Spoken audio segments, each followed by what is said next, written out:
हे दोस्तों नमस्कार, आप सबका बहुत बहुत स्वागत है हमारे YouTube चैनल सिलेक्शन तक पर। तो दोस्तों स्टार्ट करते हैं आज के पहले क्वेश्चन से। तो पहला क्वेश्चन का आपको जो जवाब है, आपको पता है कि आपको एक क्वेश्चन एज द होमवर्क दिया जाता है। तो आपको पहला क्वेश्चन जवाब जो है आपको कमेंट करके बताना है इसका जवाब कि निम्नलिखित में से किसने वास्को डिगामा का कालीकट में स्वागत किया था। तो चलिए बढ़ते हैं अब इंपॉर्टेंट क्वेश्चंस की ओर। तो पहला क्वेश्चन आपसे कह रहा है कि फ्रांसीसी ईस्ट इंडिया कंपनी का निर्माण किसके शासनकाल में हुआ था। तो फ्रांसीसी ईस्ट इंडिया का जो कंपनी का निर्माण है वो हुआ था लुई 14वें। जी हाँ दोस्तों, लुई 14वें के जो मंत्री काल्बर्ट है उनके द्वारा सन 1664 ईस्वी में फ्रेंच ईस्ट इंडिया कंपनी का जो निर्माण है वो हुआ था। तो ऑप्शन नंबर इसका जो बी है वो बिल्कुल करेक्ट हो जाएगा। अगला क्वेश्चन आपसे यहाँ पर कह रहा है दोस्तों कि महाराष्ट्र में विधवा पुनर्विवाह हेतु अभियान का नेतृत्व किसने किया था। तो महाराष्ट्र में विधवा पुनर्विवाह हेतु अभियान का जो नेतृत्व है वो गोपाल हरि देशमुख ने किया था। तो ऑप्शन नंबर इसका जो सी है वो बिल्कुल करेक्ट हो जाएगा।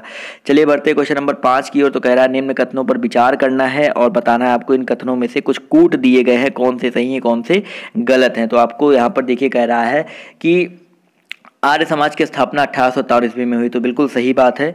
उसके बाद कह रहा है कि अल हिलाल को मौलाना अबुल कलाम आज़ाद ने प्रकाशित किया था। तो ये भी बिल्कुल सही बात है। उसके बाद आपका अगला ऑप्शन कह रहा है यहाँ से कि लाला लाजपत राय द पीपल समाचार पत्र से संबंधित नहीं थे। तो ऑप्शन नंबर इसका जो सी है वो तो भाई गलत हो जाएगा। लाला लाजपत राय जो थे उन्होंने लाहौर से एक उर्दू दैनिक वंदे मातरम और एक अंग्रेजी साप्ताहिक द पीपुल निकाला था। तो द पीपुल तो उनसे संबंधित है। तो ऑप्शन नंबर 3 तो आपका यहाँ पर ऑप्शन गलत दिया गया है। फिर ऑप्शन नंबर 4 जो कह रहा है कि कलकत्ता के प्रसिद्ध प्रेसिडेंट कॉलेज पूर्व हिंदू कॉलेज की स्थापना राजा राम मोहन राय ने की थी। तो ये भी बिल्कुल सही बात है। तो यहाँ पर देखा जाए तो तीसरा गलत है और 1, 2, 4 सही है। तो यहाँ पर देखते हैं कौन सा कथन सही है। तो यहाँ पर देखा जाए 1, 2 और 4 ये बिल्कुल सही ऑप्शन हो जाएगा। चलिए बढ़ते हैं अगले क्वेश्चन पर। तो अगला क्वेश्चन आपसे यहाँ पर कह रहा है कि इंडियन वॉर ऑफ इंडिपेंडेंस 1857 के लेखक थे। तो दोस्तों इंडियन वॉर ऑफ इंडिपेंडेंस 1857 के जो लेखक थे वो वी.डी. सावरकर थे। जी हाँ दोस्तों, वी.डी. सावरकर इन्होंने इंडियन वॉर ऑफ इंडिपेंडेंस 1857 लिखा था। और सावरकर ने इस पुस्तक में 1857 ईस्वी की क्रांति को प्रथम स्वतंत्रता संग्राम बताया था। और इसके विपरीत आर.सी. मजूमदार ने इस विद्रोह को स्वतंत्रता संग्राम नहीं माना था। तो यहाँ पर देखा जाए तो ऑप्शन नंबर इसका जो ए है वो करेक्ट हो जाएगा। क्वेश्चन नंबर 7 आपसे कह रहा है कि निम्नलिखित कथनों में से कौन सा कथन सही है। तो 4 ऑप्शन दिए गए हैं तो देख लेते हैं। तो पहला ऑप्शन क्या कह रहा है आपसे यहाँ पर कि महात्मा गांधी की आत्मकथा मूल रूप से गुजराती भाषा में लिखी गई थी। तो ये बिल्कुल सही बात है। अगला कह रहा है सैडलर आयोग शिक्षा से जुड़ा है। ये मैं आपको पहले बता चुका हूँ, सैडलर आयोग जो है वो आपका शिक्षा से जुड़ा है और ये भी सही है। अगला कह रहा है भाई कि भारत में अंग्रेजी शिक्षा के प्रसार में सहायता करने के लिए हिंदू कॉलेज कलकत्ता प्रथम संस्था थी। तो हिंदू कॉलेज कलकत्ता प्रथम संस्था थी, ये भी बिल्कुल सही बात है। और अगला कह रहा है कि लाला लाजपत राय भारतीय राष्ट्रीय कांग्रेस के अध्यक्ष कभी भी नहीं चुने गए थे। तो ये बात गलत है भाई। लाला लाजपत राय जिनको हम लोग शेरे पंजाब भी मानते थे और इन्होंने 1920 ईस्वी में कलकत्ता के विशेष अधिवेशन में भारतीय राष्ट्रीय कांग्रेस की अध्यक्षता की थी। तो यहाँ पर देखा जाए तो ऑप्शन जो डी है वो करेक्ट हो जाए, क्योंकि ये कथन जो है सही नहीं है। और इन्होंने ही अनहैप्पी इंडिया नामक पुस्तक भी लिखी थी, याद रखिएगा। चलिए बढ़ते हैं अगले क्वेश्चन पर। तो अगला क्वेश्चन आपका यहाँ पर कह रहा है कि भारत की शैक्षणिक नीति में फिल्ट्रेशन थ्योरी के प्रतिपादक थे। तो शैक्षणिक नीति में दोस्तों अगर बात किया जाए फिल्ट्रेशन थ्योरी के बारे में तो ये इसके प्रतिपादक कौन थे? मैकाले थे। तो ऑप्शन में इसका जो बी है मैकाले ये बिल्कुल करेक्ट हो जाएगा दोस्तों। भारतीय शिक्षा पद्धति में भाषा संबंधी विचार और भाषा संबंधी जो विचार था या विवाद था उस पर अपना विवरण देने के लिए विलियम बेंटिक ने अपने काउंसिल के विधि सदस्य लॉर्ड मैकाले को शिक्षा समिति का प्रमुख नियुक्त किया था। तो ऑप्शन में इसका जो बी है वो करेक्ट हो जाएगा। अगले क्वेश्चन पर आते हैं। तो अगला क्वेश्चन आपके यहाँ पर कह रहा है कि बाल गंगाधर तिलक को किसने अशांति का जनक कहा है। तो बाल गंगाधर तिलक को देखा जाए तो अशांति का जनक वैलेंटाइन सिरोल ने कहा है। तो ऑप्शन नंबर इसका जो सी है वो बिल्कुल करेक्ट हो जाएगा दोस्तों। वैलेंटाइन सिरोल ने कहा है तो ऑप्शन सी यहाँ पर बिल्कुल सही हो जाएगा। क्वेश्चन नंबर 10 पर आते हैं। तो कह रहा है यहाँ पर कि 1937 में प्रांतों में मंत्रिमंडल के निर्माण के उपरांत कांग्रेस का शासन कितने महीने तक चला था। तो अगर देखा जाए तो यहाँ पर कांग्रेस का जो शासन था वो आपका चला था 28 महीनों तक। जी हाँ दोस्तों, 1937 ईस्वी में जो चुनाव हुआ था उसमें गठित अंग्रेज मंत्रिमंडलों का कार्यकाल 28 महीने था। और जुलाई 1937 के चुनाव में कांग्रेस ने 6 जगह अपने मंत्रिमंडल गठित किए थे। और ये जो प्रांत थे वो आपके कौन कौन से थे? मद्रास था, मध्य प्रांत था, बम्बई था, संयुक्त प्रांत था, बिहार था और उड़ीसा था। और बाद में असम और पश्चिमोत्तर प्रांत भी कांग्रेस के मंत्रिमंडल में शामिल हो गया था। चलिए बढ़ते हैं क्वेश्चन नंबर 11 पर। तो कह रहा है जलियांवाला बाग हत्याकांड के विरोध में वायसराय की कार्यकारिणी परिषद से किसने इस्तीफा दिया था? तो जलियांवाला बाग हत्याकांड की अगर बात किया जाए तो यहाँ पर ऑप्शन सी यानी कि शंकरन नारायण जी है दोस्तों, शंकरन नायर। तो ऑप्शन जो सी है वो बिल्कुल करेक्ट हो जाएगा। तो जलियांवाला बाग हत्याकांड के विरोध में शंकरन नायर ने वायसराय की कार्यकारिणी से इस्तीफा दे दिया था। और जलियांवाला बाग के विरोध में रविन्द्रनाथ टैगोर ने ब्रिटिश सरकार द्वारा प्रदान की गई नाइट या जो सर की उपाधि थी उसको लौटा भी दी थी।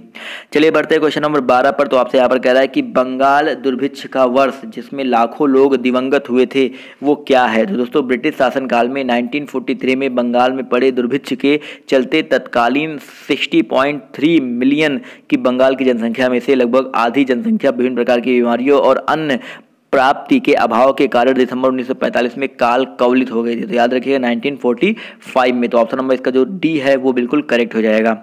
चलिए बढ़ते हैं क्वेश्चन नंबर 17 पर। तो आपसे कह रहा है कि किसके सुझावों पर भारतीयों ने साइमन कमीशन से किसके सुझाव पर भारतीयों को साइमन कमीशन से बाहर रखा गया? तो किसके सुझाव पर दोस्तों? तो 3 फरवरी 1928 को, जी हाँ 3 फरवरी 1928 ईस्वी को साइमन कमीशन भारत आया था और इसे व्हाइट मैन या श्वेत कमीशन भी कहा जाता था। और इस कमीशन का उद्देश्य यह जांच करना था कि क्या भारत को और अधिक संवैधानिक अधिकार दिए जाए। और इस सुझाव के लिए लॉर्ड इरविन के कहने पर भारतीयों को साइमन कमीशन से बाहर रखा गया। किसके कहने पर? Lord Irwin. तो ऑप्शन नंबर इसका जो डी है वो बिल्कुल करेक्ट हो जाएगा। क्वेश्चन नंबर 14 कह रहा है आपसे यहाँ पर कि केंद्रीय कांग्रेस प्रशासित प्रदेशों में मुस्लिमों की शिकायतों से संबंधित रिपोर्टर पर विचार कीजिए। तो यहाँ पर आपसे कुछ कूट दिए गए हैं, तो आपको बताना है कि वो क्या कांग्रेस प्रशासित प्रदेशों में मुस्लिमों की शिकायतों से संबंधित रिपोर्ट है या नहीं है। तो यहाँ पर देखा जाए तो आपका पीर रिपोर्ट बिल्कुल उससे संबंधित है और शरीफ रिपोर्ट भी संबंधित है। इसके अलावा दोस्तों अगर हम बात करें किसके बारे में, मुस्लिम सफरिंग्स अंडर कांग्रेस रूल, तो ये भी सही है। तो पीरपुर रिपोर्ट जो है वो मार्च 1938 में राजा सैयद मोहम्मद मेहदी द्वारा, और शरीफ रिपोर्ट जो है वो आपका मिस्टर SM शरीफ द्वारा इसके 1939 में। और मुस्लिम जो आपका सफरिंग है इसको सुकरिंग भी बोला जाता है। इसको अगर देखा जाए तो ये आपका 1940 में मौलवी फजल उल हक द्वारा तैयार किया गया, वो प्रस्तुत किया गया था। तो यहाँ पर देखा जाए तो तीनों रिपोर्ट जो है उससे संबंधित। तो ऑप्शन नंबर इसका जो फर्स्ट है 1, 2, 3 सबसे यहाँ पर क्रम वाइज बताना था। बेसिकली यहाँ पर माफ कीजिएगा क्रम वाइज काला अनुक्रम का चयन करना है। तो यहाँ पर देखा जाए तो मैंने आपको बता भी दिया 1938 में, 1939 में और 1940 में, यानी कि सही है। तो ऑप्शन नंबर इसका जो फर्स्ट है 1, 2, 3 ये बिल्कुल करेक्ट हो जाएगा। चलिए बढ़ते हैं अगले क्वेश्चन पर। तो आपसे यहाँ पर कह रहा है कि निम्नलिखित में से किसने बहरी ब्रिटिश सरकार को सुनाने हेतु केंद्रीय विधानसभा में 8 अप्रैल 1929 को बम फेंका था? तो सबको पता है भाई कि इसने बम फेंका था। तो यहाँ पर भगत सिंह और बटुकेश्वर दत्त इन्होंने फेंका था। तो यहाँ पर देखा जाए तो ऑप्शन फर्स्ट और ऑप्शन नंबर 4 ये बिल्कुल करेक्ट रहेगा। जी हाँ दोस्तों, हिंदुस्तान सोशलिस्ट रिपब्लिकन एसोसिएशन के 2 सदस्यों यानी कि भगत सिंह और बटुकेश्वर दत्त ने 8 अप्रैल 1929 ईस्वी को केंद्रीय विधानसभा में बम फेंका। दोनों लोगों को गिरफ्तार कर केंद्रीय असेंबली बम कांड के अंतर्गत मुकदमा भी चलाया गया था और बाद में इस संगठन के अन्य सदस्यों को भी गिरफ्तार कर कुल 16 क्रांतिकारियों के ऊपर लाहौर षड्यंत्र कांड के अंतर्गत मुकदमा चलाया गया और भगत सिंह, सुखदेव और राजगुरु को 23 मार्च 1931 को फांसी दे दी गई थी। चलिए बढ़ते हैं क्वेश्चन नंबर 16 की तरफ। तो आपसे यहाँ पर कह रहा है निम्नलिखित में से कौन सही सुमेलित नहीं है?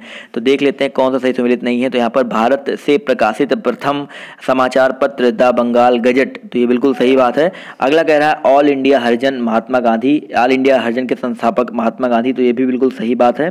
तो और अब अगला कह रहा है कि गदर आंदोलन में सक्रिय भाग लेने वाले कौन कौन से थे? हरदयाल बाबा, हरनावा सिंह और तुंडी ताल, ये भी बिल्कुल सही है। और अगला कह रहा है भाई पिट्स इंडिया अधिनियम पारित होने के समय बंगाल का गवर्नर जनरल लॉर्ड मिंटो नहीं था भाई। यहाँ पर देखा जाए तो ऑप्शन नंबर इसका जो डी है वो करेक्ट हो जाएगा। और आपको कमेंट करके बताना है कि पिट्स इंडिया अधिनियम के पारित होने के समय बंगाल का गवर्नर जनरल कौन था।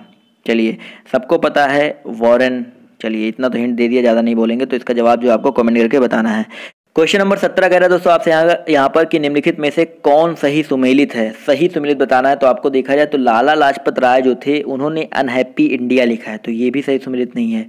इसके बाद दादा भाई नौरोजी जी की बात किया जाए तो इन्होंने poverty and un British rule in India, यानी कि ये दोनों तो बिल्कुल सही ऐसे सुमेलित होने चाहिए थे।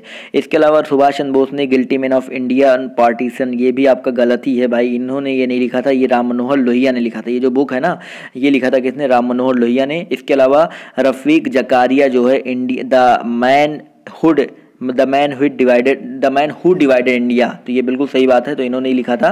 तो यहाँ पर ऑप्शन नंबर जो इसका 3 है वो सही है। इसके अलावा सुभाष चंद्र बोस जी ने क्या लिखा था, इंडियन स्ट्रगल नामक पुस्तक लिखी थी। चलिए बढ़ते हैं क्वेश्चन नंबर 18 की तरफ। तो आपसे यहाँ पर कह रहा है कि निम्नलिखित में से बताना है कि कथनों पर विचार करना है और आपको कुल कथनों में से बताना कौन से कथन सही है कौन से कथन गलत है। तो देखा जाए तो पहला कथन कह रहा है आपसे यहाँ पर कि अंतरिम सरकार 1946 में रेल मंत्रालय का कार्य आसफ अली देखते थे, ये बिल्कुल सही बात है। उसके बाद दूसरा कह रहा है कि प्राचीन स्मारक संरक्षण कानून जब लॉर्ड कर्जन गवर्नर जनरल थे तब पारित हुआ था, तो ये भी बिल्कुल सही बात है। और आपसे क्वेश्चन नंबर 4 कह रहा है कि 3 कह रहा है कि भारतीय राष्ट्रीय कांग्रेस के हरिपुरा अधिवेशन की अध्यक्षता CR दास ने की थी, तो ये बिल्कुल गलत बात है। तो भारतीय राष्ट्रीय कांग्रेस जो आपका क्या बोलते हैं हरिपुरा अधिवेशन था, यानी कि 91 जो अधिवेशन था, ये बेसिकली इसका जो CR दास ने इसकी अध्यक्षता नहीं की थी, इसकी अध्यक्षता सुभाष चंद्र बोस ने की थी। तो ऑप्शन 3 जो है गलत है। और 4 कह रहा है आपसे यहाँ पर रॉलेट एक्ट के विरोध में स्वामी श्रद्धानंद ने लगान न देने का आंदोलन चलाने का सुझाव दिया था, तो ये बिल्कुल सही है। तो देखा जाए तो 1 2 4 ऑप्शन नंबर इसका जो C है वो बिल्कुल करेक्ट हो जाएगा। चलिए बढ़ते हैं अगले क्वेश्चन पर। तो अगला क्वेश्चन आपका यहाँ पर कह रहा है कि निम्नलिखित क्षेत्रों में से कौन टोडा जनजाति का मूल निवास क्षेत्र है। टोडा जनजाति का मूल निवास क्षेत्र जो है आपका नीलगिरी की पहाड़ियाँ हैं, तो ऑप्शन नंबर इसका जो C है करेक्ट हो जाएगा। तमिलनाडु के नीलगिरी की पहाड़ियाँ जो है वो टोडा जनजाति का मूल स्थान है, और ये जो जनजाति है वो दक्षिण भारत की सबसे बड़ी जनजाति भी है।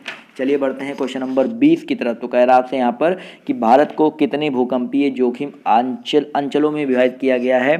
तो भारत को कितने, तो कुल आपके 4, तो ऑप्शन जो इसका C है करेक्ट हो जाएगा। भारतीय मानक ब्यूरो द्वारा स्वीकृत देश के नए भूकंपीय मानचित्र में भूकंप से संबंधित जोन नंबर 1 को समाप्त कर दिया गया है और वर्तमान में भूकंप जोन जो है आपके 2 3 4 5 ही बचे हैं, तो कुल आपके 4 ही हैं। चलिए बढ़ते हैं क्वेश्चन नंबर 21 पर। तो आपसे कह रहा है निम्नलिखित युग्मों में से कौन सही सुमेलित नहीं है। सही सुमेलित नहीं है तो अगर देखा जाए तो नंगल बांध की बात किया जाए तो सतलुज नदी, ये बिल्कुल सही बात है। सरदार सरोवर परियोजना नर्मदा नदी, ये भी सही बात है।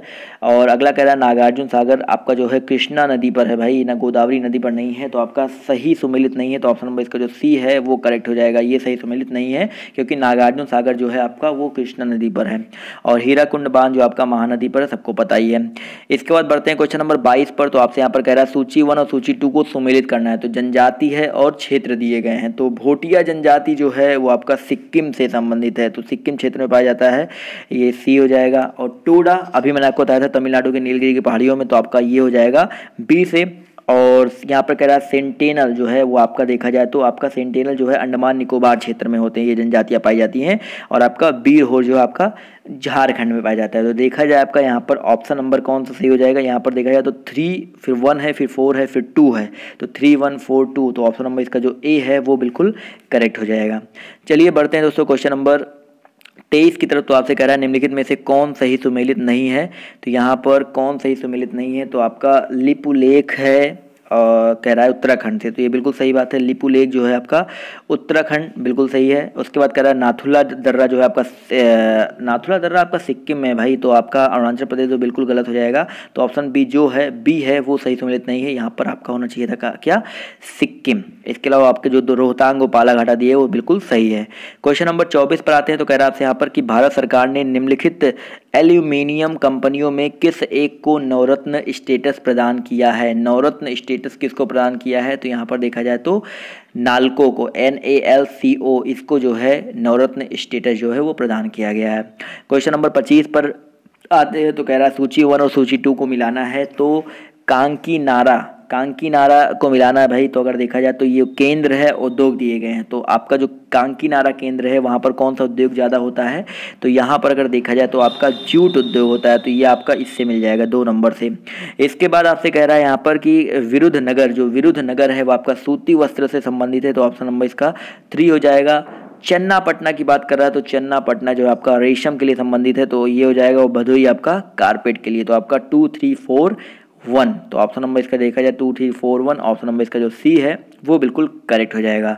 तो आई होप दोस्तों आज के जो क्वेश्चन थे थोड़े हाई लेवल क्वेश्चन थे, और इसी तरह के क्वेश्चन आपके पेपर में आते हैं आपके मंडी परिषद या लोअर पीसीएस जो कि थोड़ा हाई लेवल का पेपर होता है, तो यहाँ पर इसी तरह क्वेश्चन आएंगे और इसी तरह के प्रैक्टिस सेट आपको मैं यहाँ प्रोवाइड कर रहा हूँ। इसके अलावा और भी जो चैप्टर वाइज एमसीक्यू हैं वो आपको हमारे डियर गुरुजी चैनल पर देखने को मिलेगा, तो वहाँ पर भी जुड़ जाइए। नीचे डिस्क्रिप्शन बॉक्स में आपको चैनल का लिंक जो है वो देखने को मिल जाएगा। तो दोस्तों आज के इस वीडियो में इतना ही। बाय, टेक केयर, जय हिंद, जय भारत। मिलते हैं आप सबसे नेक्स्ट वीडियो में।